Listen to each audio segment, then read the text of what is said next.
Right. Hello again. I am learning all kinds of technical things, which being interpreted means I'm making all kinds of technical errors. So I finished talking and looked up and saw that my phone had turned off because it said phone is overheating. Oh, so I've now turned on a fan, overhead. And let me plug a microphone in here. Sorry, you're going to get got a bit of a click there. Got my mic plugged in. Anyway, so I'm learning all kinds of painful lessons. But as you can see, I finished the background. I talked. You can't believe what beautiful, educational, informative, and eloquent things I told you while my phone was turned off the entire time. Woo! Ask me if that's irritating. Yep. Sorry, that is irritating. One of the things I talked about, one of the most that I do need to repeat, is so far there's nothing happening in this painting. I've got nothing of critical interest. I've got the house drawn. Here's the photograph again. There's my drawing, about 40 minutes of drawing, which, by the way, is about half as much time as it took to do a traditional watercolor 2 days ago, where I did, again, traditional watercolor, no watercolor pencil, and the pencil lines, which are now erased, took me about an hour and a half, so quite a bit longer to do that style of watercolor. That's why I call this a watercolor sketch, much quicker. But there's the most important aspect of any painting or drawing is play of light, and so far there's almost nothing happening. I'm not going to repeat myself. I already went into this at great eloquence when my camera was turned off, and I do not have the psychic energy to re-say it all again. But this is not exciting. This is barely. It shows you which way the light's coming from, that's all. A lot of people think if they get the direction of light, that's all. No, that's just the beginning. So I've decided on my painting to do two things to make it more interesting. Number one, I'm going to have the shadow of branches on the white house. That'll be interesting. So I got to paint some branches in here shortly. And the other thing I'm going to do is I'm going to have the light hitting mostly the top of the house and then fade down into a kind of a dusky twilight color down here at the bottom. Maybe even, I don't know, maybe even dark enough that there'll be some lights coming up from inside the house. That remains to be seen. So the next thing I need to do is create some branches, some trees, so that I'll have some idea where to put. Again, here's my watercolor tray. This is my old watercolor tray. Some of you heard me talk about it the other day. This is the one that has just been replaced by the new kid on the block, the big one. But today I was in the mood to use the smaller one in keeping with my watercolor sketch motif. This is not a formal watercolor. This is a watercolor sketch. Okay, now some branches. I'm looking at my reference quite carefully at this point because I don't want to just draw branches out of my head. I want to draw branches that are influenced by the reality of the branches that are actually in this photograph. Let me show those to you again because you probably weren't paying any attention to the branches. Do you see that? So I'm being influenced. I don't have to copy exactly, but I want to copy it enough so that I get a convincing realism in my branches.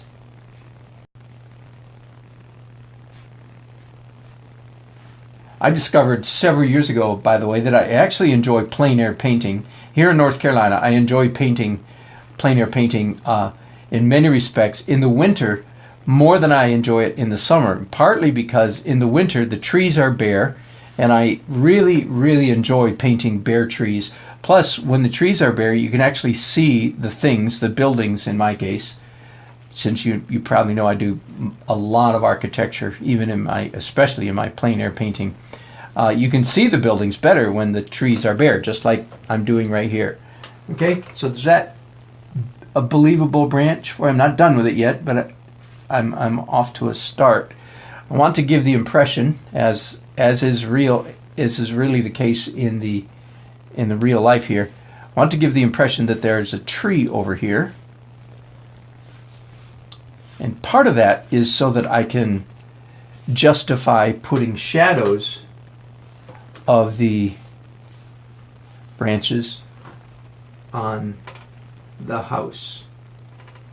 One of the tricks I want to, if you watched me yesterday when I did a tree study, twin tree watercolor study it's called, and the painting is available on my store. You see the link there.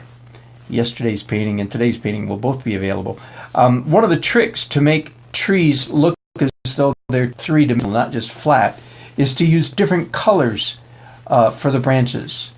If a tree in full leaf, full of foliage, then likewise you use different colors of greenery to give the impression that the tree is, some of the branches are close and some of them are further away.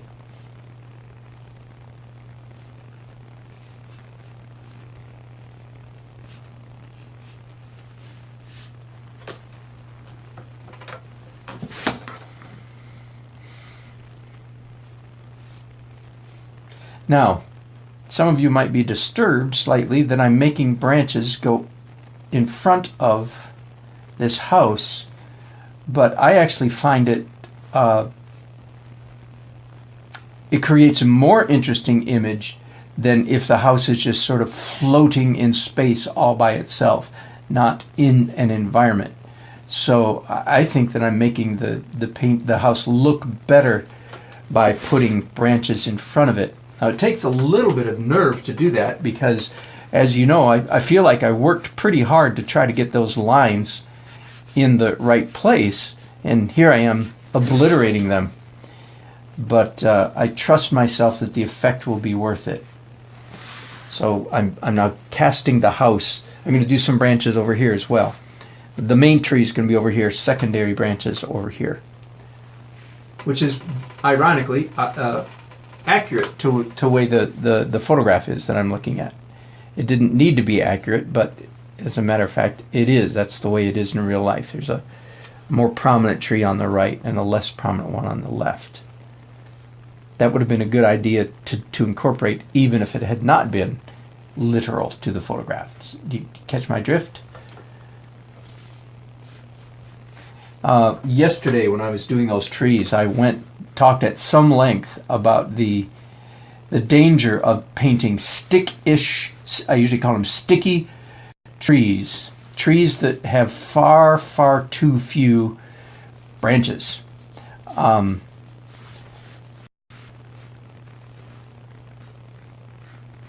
You can just Google landscape painting and you'll find scores of amateur landscape paintings where the trees have 40, 50, 60, maybe 150 branches on them. When in fact, as I like to say, when a student has done, or when a person has done a painting with 150 branches in the tree, and I say, do you realize that literal tree probably has more like 150,000 branches, right? You missed reality by 1,000-fold. Now, how do you feel? No, and I try to draw, not shame my students by any means, but help them to realize, oh yeah, and you'll someday, if you stick with me on these daily adventures, several times, you'll see me paint trees. I have a much better technique in oil and watercolor. I mean, in oil and acrylics than I do in watercolor. In watercolor, you're rather stuck. You just have to draw each branch individually. And I'm just about done there. I'm going to come back later in the process, either with whiteout, like this, or with a knife and scratch some lights, some highlights into those trees, so they're not just dark, but they're dark with sun hitting them. Make them much more believable and much more interesting.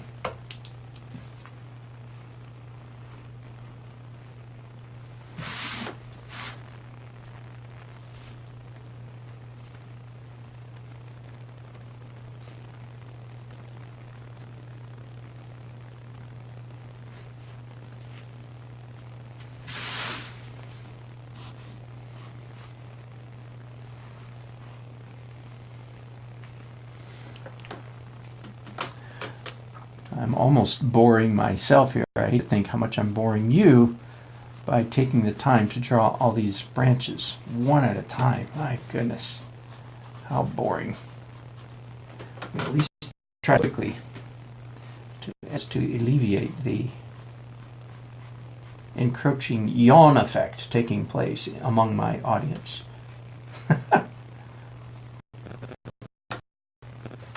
So I have three things going on. One tree here, some tree there. So, if you will, three different sources of branches coming into this frame. It's not all one tree. This is several trees. Okay, I can stop there. I can add more later if I want to. All right, now I think I'm going to start. Yeah, I'll start in the roof. I'm going to start knocking in the dark side of this roof. I'm getting some kind of brown, maybe Van Dyke brown, and a Payne's gray mix on my brush. My phone seems to be doing okay. It's not overheating yet. But the learning curve in this business is crazy. Every day I'm learning new things. Back in the summer I did some broadcasting and my phone overheated, but I thought that was because it was 95 degrees outside. So just today I learned, oh, even in the winter, my office is not overly warm.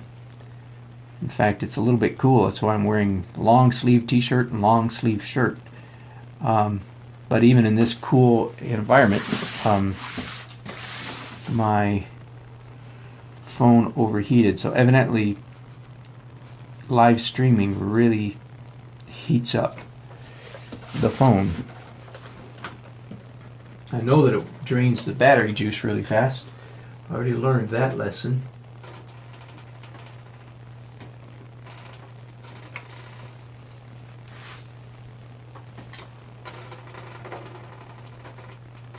I want a slightly different color roof for this part over here. Okay, now I'm thinking that a really important aspect of this is that I leave gaps for the branches, that I leave white for where the branches are. Otherwise, it'll look very, I think it'll look very amateurish. Fair enough? So I'm going to try to indicate the branches with my roof painting.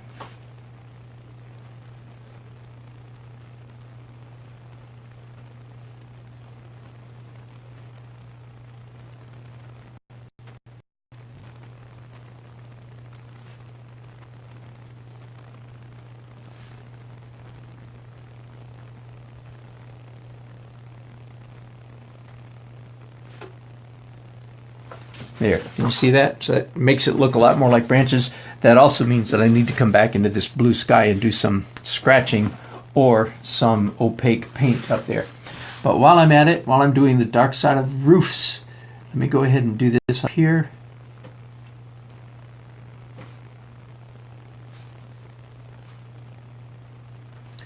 And this roof is a little trickier because it's round, so it has to gradually go from dark to light.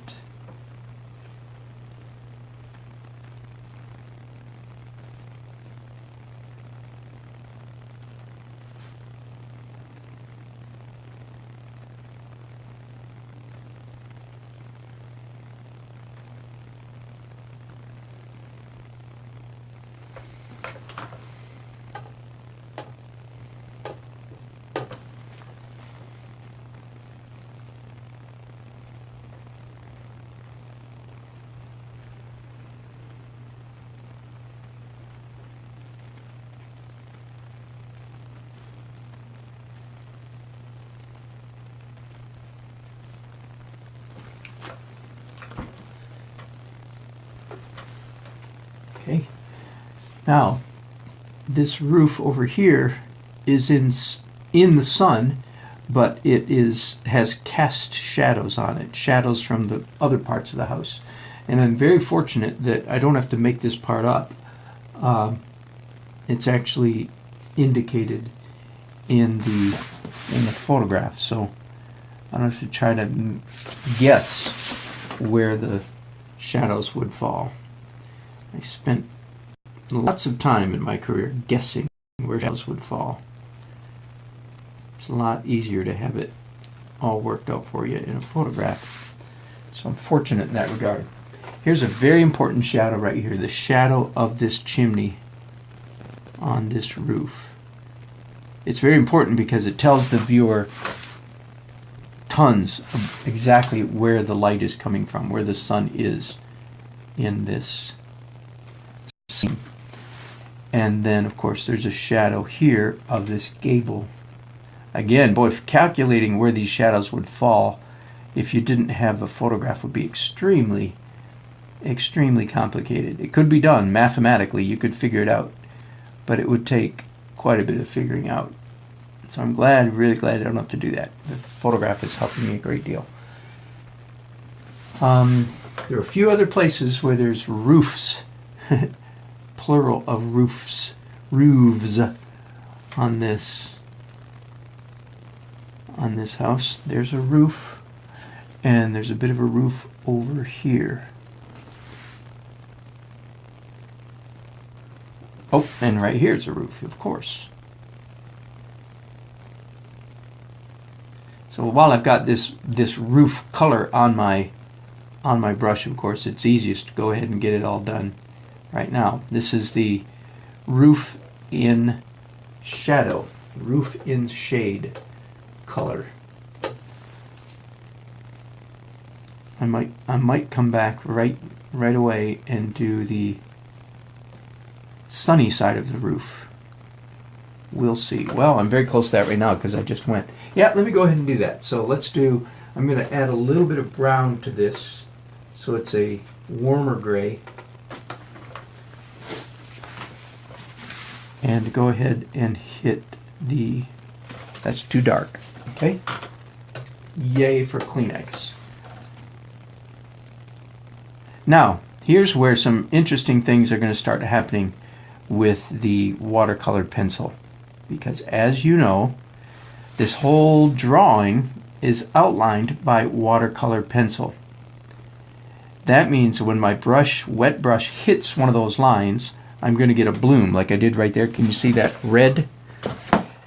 And I need to decide if that's a bloom that I like or a bloom that I don't like. And let me caution you, aspiring watercolor sketchers, if you want to try this technique, do not be too quick to judge. Let it be there for a while and see how you like it. Don't go, ooh, I didn't mean to do that.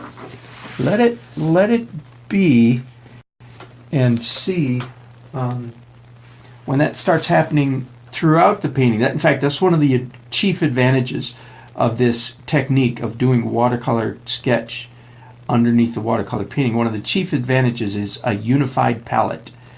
That is, these colors, yellow, orange, red, and purple, will start peeking around the corners everywhere in this painting. And it will really go a long way to give the painting cohesion. It'll hang together because these same colors keep cropping up, peeking up around the corners everywhere. Does that make sense? That red right there might be a little bit too much. But I'm going to leave it for now because I won't know until I have more of the painting done. It may be, if that much red shows up in many places, it will be a very pleasant effect and I don't have to rush to wipe it out. So if I did want to wipe it out, I would either take this brush or a smaller one and just lift out. If you're a watercolor painter, you know exactly what I mean by lifting out. And it's not that hard to do. Re-wet that paint and then blot it with a tissue, just like you see me doing right there.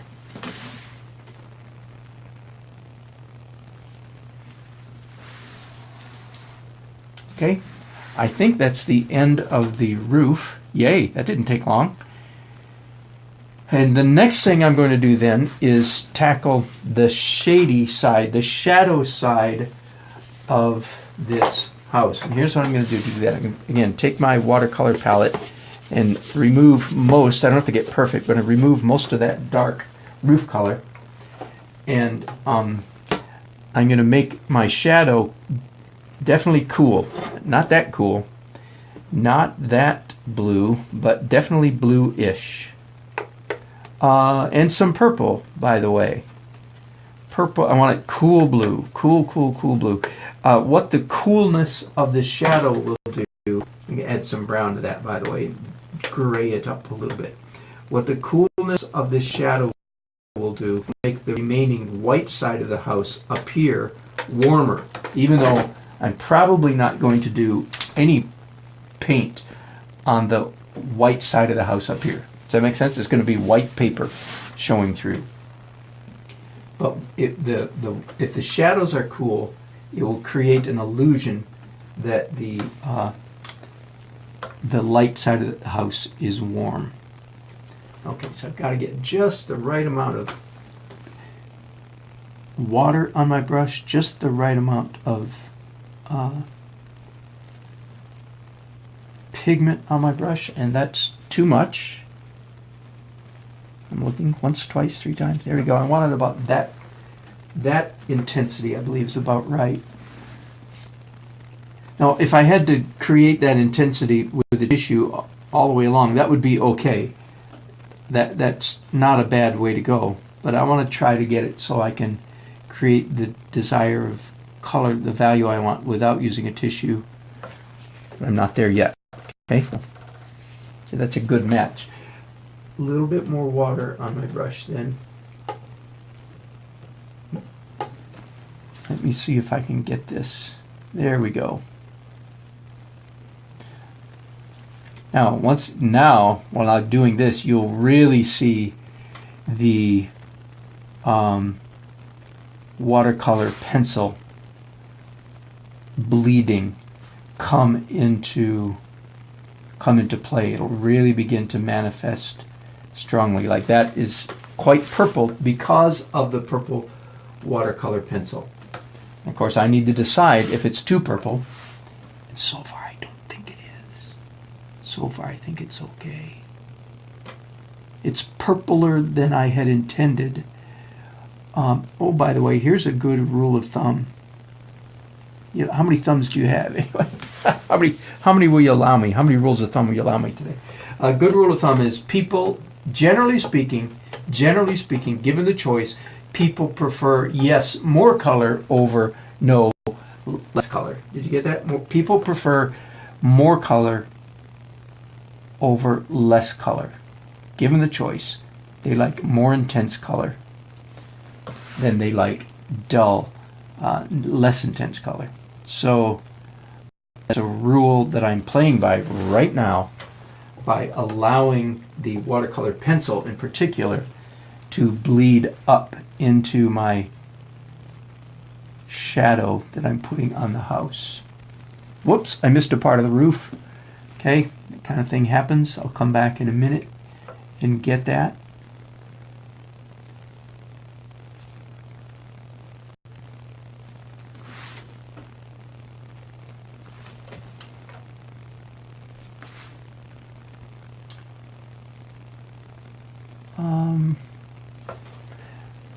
There's actually no sky showing in the photograph up there, but I think I'm going to change that. I'm going to make an editorial decision, and I'm going to add a bit of blue sky up there because it looks like it ought to be there. There's actually another part of the house through that gap, but I think that's misleading, and if I were to add sky to that right up here, you don't have to worry about it. I'll show you later. If I were to add sky to it, it'll be a little bit more believable.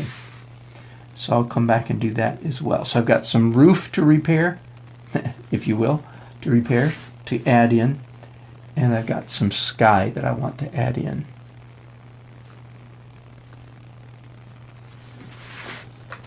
One of the things I mentioned that I'm going to do to add interest to this house that is not in the photograph is I'm going to add shadows from the trees, shadows of branches on the house. They're not. There's a little bit in the photograph way at the very bottom, but I'm going to add quite a bit more to it, simply because I believe it'll add a great deal of atmosphere and interest to the house itself. Okay, do you see how this is shaping up? At the moment, I'm getting quite a bit of purple bleeding in from the watercolor pencil. It's not exactly what I planned on, but I'm liking it. In other words, I'm thinking what's happening on the paper is a little better than what I had envisioned. That's really a good thing when that happens. And that's one of the keys to being an artist, is you can't be completely locked into your expectations or your plans. You have to be open to what's happening that you didn't anticipate. Most of the time, those happy little accidents, best quote, most of the time those happy little accidents are good things. Someone said, Tom Jones, friend painter watercolor, said, the paint is smarter than you are. So let it be, let it do something that you hadn't expected. I believe that is a good recipe for a good painting. If everything that happens on a canvas, on a painting, is something that came out of your head, that you planned it, in my opinion, that's probably a boring painting. Predictable, pedantic, predictable. So, 3 cheers for unpredictability. Hip hip, you got the rest. So what's unpredictable, what was unpredicted by me right now is the strength of that purple coming into my shadow. I think I'm liking it. What do you think? A little bit more tray here, perhaps? A little too purple? There, fixed it. Yeah, I think I'm liking it. The very first lines that I put down were the original color that I intended. Everything else has got, so I made that red. Some of the angles on this house are crazy. Crazy. Did I tell you this was this house, and some of you have come in late, I took this photograph of a house in New Bern, North Carolina. New Bern is a beautiful little town on the coast of North Carolina, not on the beach, but on one of the intercoastal waterways, rivers, tributaries that come in from, people get in their boat and go to the ocean from New Bern, but it's not on the ocean per se. It's on, I forget, the Trent Neuse River. That's 2 different rivers. I'm not sure. Somebody look it up. I'm not going to try to remember that right here on the spot, but it's definitely a coastal feeling town. Charming little place, named after New Bern, and named after Bern in Switzerland. I painted at several years ago. I painted at the 300th anniversary of the town of Bern. It was a delightful evening. The North Carolina Symphony was playing behind Tryon Palace, which is a very famous historical building there in New Bern. The North Carolina Symphony was playing, and I was painting beside them. And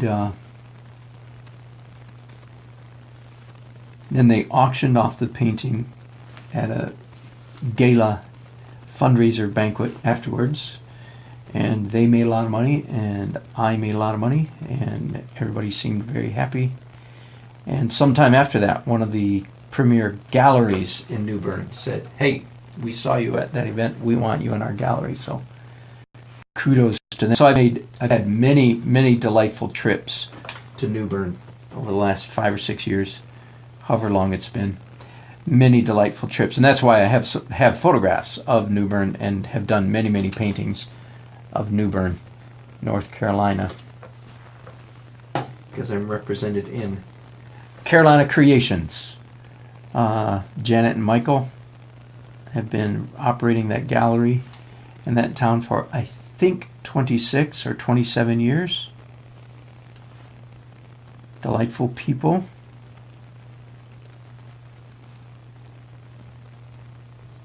And Janet is really the main leader of that enterprise.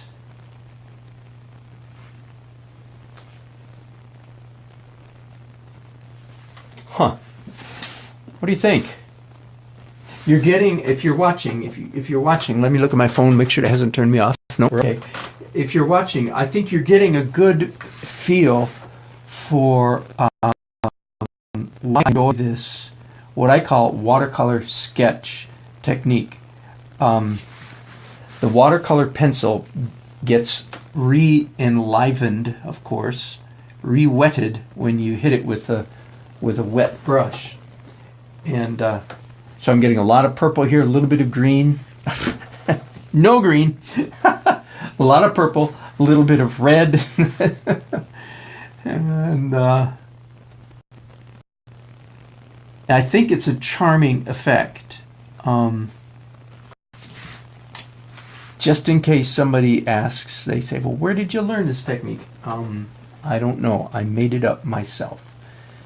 When you paint a lot and you're creative and you experiment a lot of stuff gets made up. You just discover stuff accidentally by painting. And I release that freedom on all of you. You don't have to learn. I mean, yeah, learn something from me, learn something from everybody, and then jump off the cliff, man. Go try something new. I had never used watercolor pencils in my life till about 8 or 9 years ago. I can't even remember. If I thought long and hard, I might come up with some details. I can't even remember what possessed me. I know I had watercolor pencils in my possession for years and years and years and never used them. And for some reason it dawned on me, you know, I wonder if it was that kind of thing. And my betcha and wondering, sure enough, led to this technique. The first time I did it, I was astounded. I said, this is incredible. And part of the reason is it's fast. Let me show you. So 2 days ago, this was my daily art adventure. Some of you were with me. If not, you can go back and look at it again. The River Forest Manor in Belhaven, North Carolina. This is a traditional watercolor.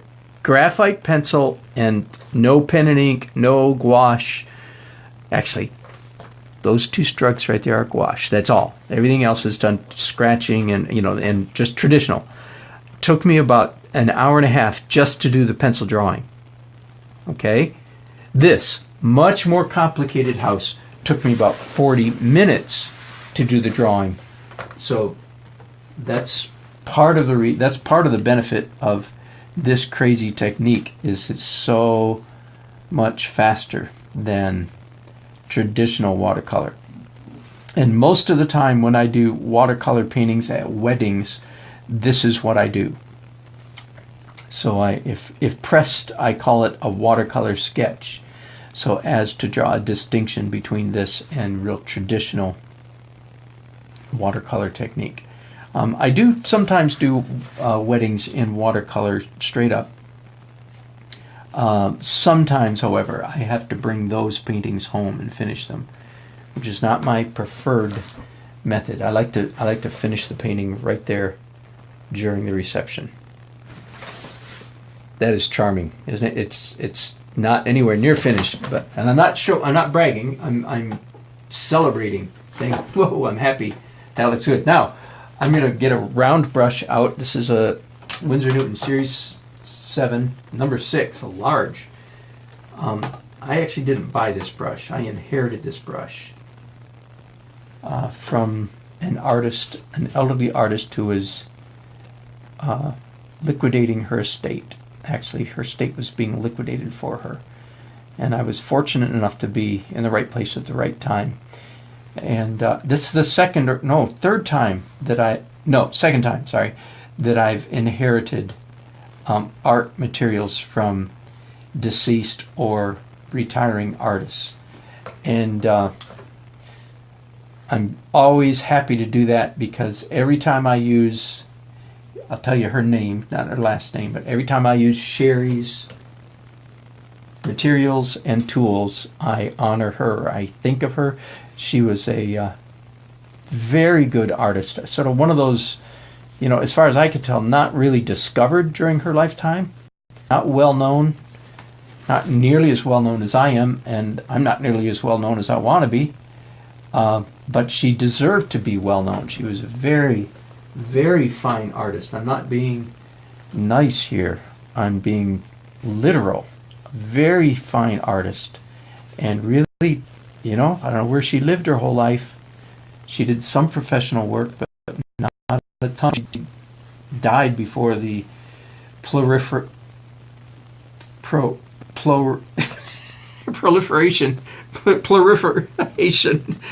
I usually don't have trouble with words.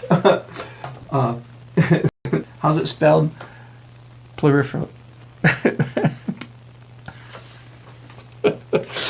This is so funny. I make fun of people who do mistakes like this. Proliferation. I'm gonna hang up and try it when I'm not on the air. That is so funny. Honestly, that rarely happens to me. Anyway, before the internet became popular, she died. So that makes a difference in her name. Anyway, I think of her, think of Sherry off every time I use her equipment, and also other artists. So thank you, Sherry, for that, because that's an expensive brush. Winsor Newton Series 7, by the way. If you watch me much, best brush that's ever been made. Winsor Newton, if you're listening, you need to start paying me, man, because I tell everybody. I've tried the others, and if somebody wants to send me one of their brushes because you think it's better, I will be delighted to give it a try. But I must warn you that I've tried many already, and all have come up short compared to the Winsor Newton Series 7. So this Winsor Newton Series 7, number 6. That's a fairly large round brush. Not a cheap brush. I don't know what we're talking. $40, I guess, 50, something like that. And I didn't buy it. I just get to use it. Thank you, Sherry. Okay, now I'm doing the shady side of the bricks down here.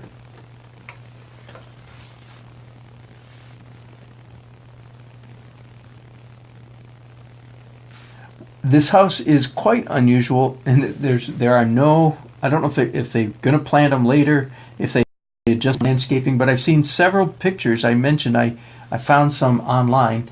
I found several photographs of this building online, and so far there are no foundation bushes, no trees right along the edges of the foundation. Interesting, unusual. I'm not sure if that's strategic. I'm not sure if they discovered it was causing problems, or if it was a design decision, if they decided it looked better. Interesting. But it certainly does let the beauty of the glory of the house just stand out on its own without being obstructed by bushes. You almost expect, don't you? You expect to see bushes down there, but there are none. Okay, next thing I'm going to do is the light side of the bricks. And then, I told you, I want this house to go from, I should have done the side of the chimney. Sorry, let me do that before I continue. I want this house to go from very intense to more mellow down here. Sorry, I have to go back just a minute and get the dark side of this chimney up here. It's brick, same as the base of the house.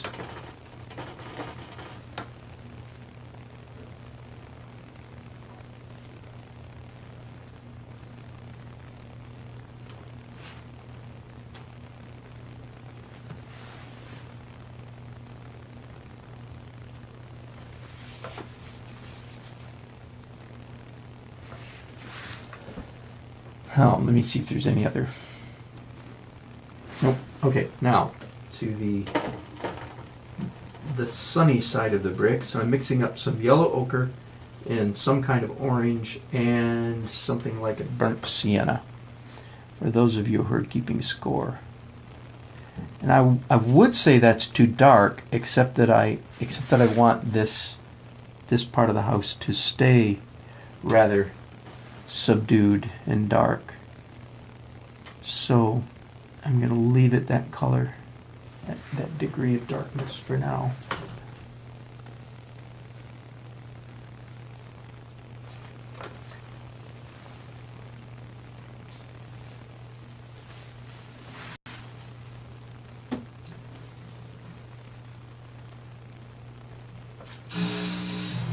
Looking like a house? Yeah, pretty much.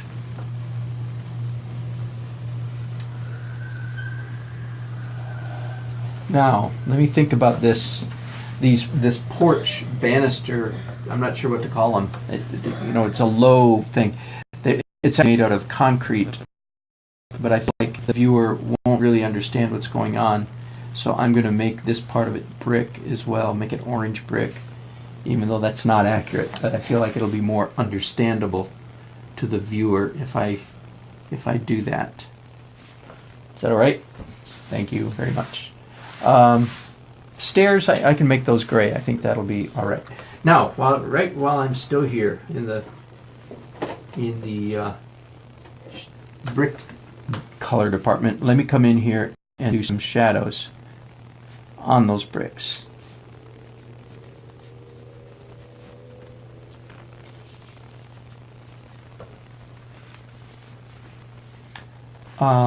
I can see I do enough shadows there, so I'll come back and on the white and do some more there.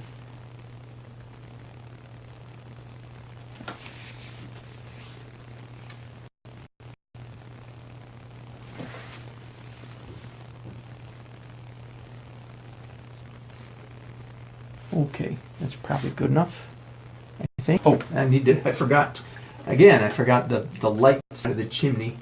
So let me go back to my orange yellow ochre mix and do the light side of the chimney. Now this might be a bit of a challenge because I've got a lot of watercolor pencil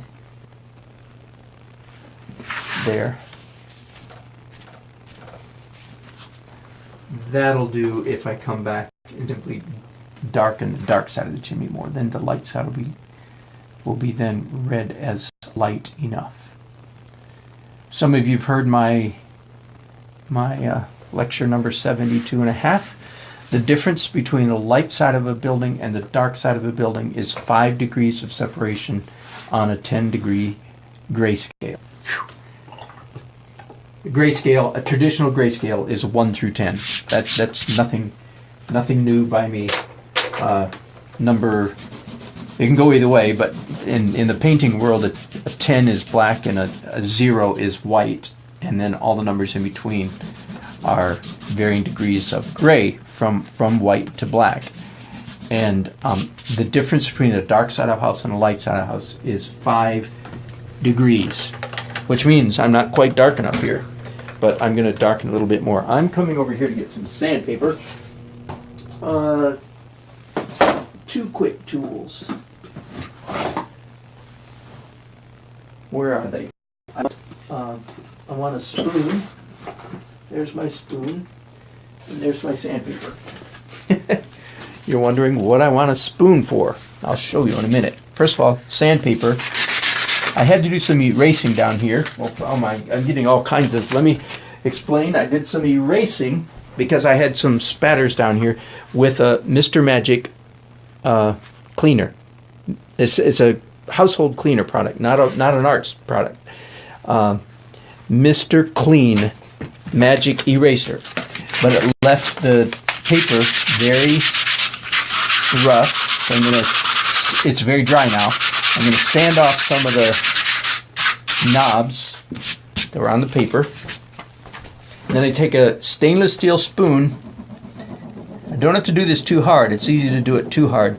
And I'm going to re-burnish the paper. Now the resultant texture is most certainly not the same as the virgin paper was, but it's passable. You can paint on it, you can draw on it, you can erase on it, close enough. And so there's a good trick for some of you. Okay, still having fun, are we? I don't want to go too long. It may be time for a break here in just a little bit. Let me tell you what I'm going to do, and you don't need to watch me do this part. I am concerned about I know if you get bored, you'll just go somewhere else. Don't worry. I understand that's how it works, but still, I don't even want to bore you while I am here. I'm going to see if I can use this brush. This brush is a very nice brush, but it's a little old and spreading on me. But I want to come in here and do some of these dark windows, just to sort of nail down those dark values. That brush is not going to work. Before I proceed any further. Okay? So I'm going to say goodbye here for a few minutes. I'll be back on in maybe 30 minutes or so. You guys go have supper. Or in Europe, what are you doing up in the middle of the night? What are you guys doing in Europe up in the middle of the night? Anyway, thanks for watching, and I'll answer your